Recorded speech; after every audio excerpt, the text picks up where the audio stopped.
Hello everyone and welcome to Breakthrough Leadership. This is our video blog and I'm Matt DeYoung. I'm Greg Yates.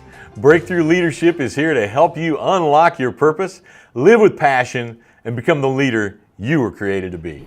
And thanks for joining us in this, our episode 15 of season 1. And today's video blog is called When It's Good to Be Predictable.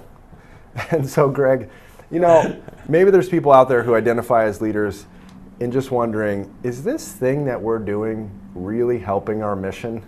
Yeah. Maybe no one's ever had that thought, but I certainly have. Yeah, sometimes it's good to be predictable and sometimes not. But I would have never said it was good to be predictable until I saw sometimes when my predictability actually provided a foundation for our team. How did that work? Well, you know, as most things that I've done, like you and I know, most of the things I've done that are good are accidental.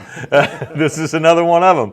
I was repeating, one of the phrases I used to always make just comes to my mind anytime I would hear people making excuses for why we either couldn't do something, hadn't done something, or had failed at something, immediately I would make a statement that goes like this.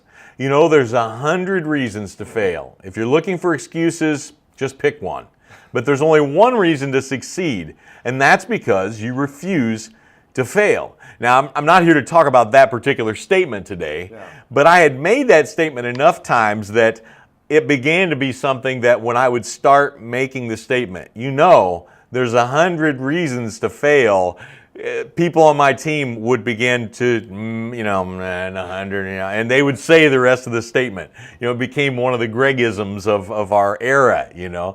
And I always thought, boy, maybe I should figure out a different way to say that. Maybe I shouldn't be saying all these things the same way.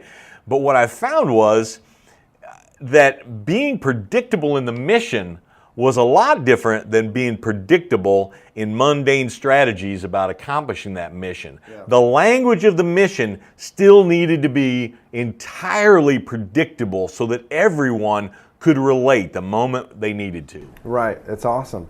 But like you said, although maybe at the time it was out of necessity that you made this statement over and over again, there's actually something that we can use as an example in our own leadership to where the mission is constant, right? Right. And some of the things we need to say to remind ourselves of the mission are constant. And that's what we're referring to when we call language. Right, exactly. These little packets or phrases that bring us right back to what's important. It's critical that we have those. Yeah, that's awesome. And so we want to try to bring ourselves back to those moments as much as we can. And so there's a few things we want to talk about today.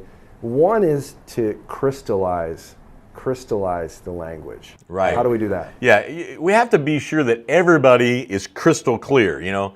I suppose that's another language icon that we all hopefully understand. Maybe you don't. It's clear as crystal, right? Okay. You know, whatever we're trying to accomplish, we have to be on the common language for that. Everybody has to be on the same page. And unless we do that, Matt, it's not going to work. Absolutely. And so you just said one of the things you want to be on the same page with your team about is let's not focus on the excuses of what could happen, but let's find out how to succeed. And so that was a crystal clear, clear as mud type of movement. Yeah. So then the next thing though, and I love this because it's going to bring all the engineers in the room, people who are very methodical and logical, which is to measure. Yeah. To measure. Why do we want to measure? Yeah, you know, Matt, it's just critical in my opinion that if somebody's going to propose a strategy, now see there's a difference here in just taking shots at the mission. If we're going to propose a strategy, it should include the language of the mission right in that strategy, right? And it should be measurable against the mission. We could accomplish something like in business, we made money. Yep. Okay, that may be fine, but was it on mission? And I think it's just incredibly important that we understand we're clear about the mission and we're measuring everything against the mission and we won't be distracted. Yeah, hopefully that doesn't jar you too much, but this is an idea. Crystallize first, then once it's crystal clear, we're going to want to measure against that. And the third thing that we just have to admit that sometimes we do things that don't fit anymore. So the third thing we want to do is adjust, don't we? Right, we have to adjust. Well, I almost said this earlier and I didn't want to jump ahead. I mean, the reality is there's a confusing element here. Unfortunately, the nature of organizations is to become clear on our strategies and not crystal clear on our mission. Yeah. And you've heard it said, definition of insanity, doing the same thing over and over, expecting a different result. The point is we should do the same thing over and over, predictably when it comes to defining the language of our mission and of our team, but not when it comes to strategy. Right. Missions stay the same. Strategy is constantly adjusted. That's the critical third point. That's awesome. And so these are deep. We know we could unpack these even further, but hopefully that gives you a sense of, first, crystallize, make sure everyone's clear. Second is to measure against the mission and using the language to bring us back, and then adjust strategies accordingly. Right.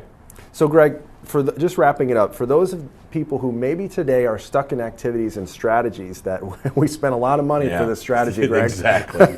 We don't want to, but what would you say to them to really help in getting them back on point with their mission and the language of it? I think the challenge is be predictable in the language of your mission, always, but don't get stuck in predictable strategic plans. That's awesome. And so we would love to hear from you today. What is an area of maybe your strategy that you've gotten stuck in and you're hoping to see it get back on point with your mission? We'd love to hear from you now. Use the comments below on this YouTube page and join in the conversation. And of course, Matt, some of the great places we have even further conversations on these topics is on our website, morethanbreakthrough.com. I hope you'll join us there as well. Absolutely. And when you come over to morethanbreakthrough.com, if you're not already on our email list, we encourage you to join, because that'll afford Greg and I the opportunity to share leadership resources that you can't find anywhere else.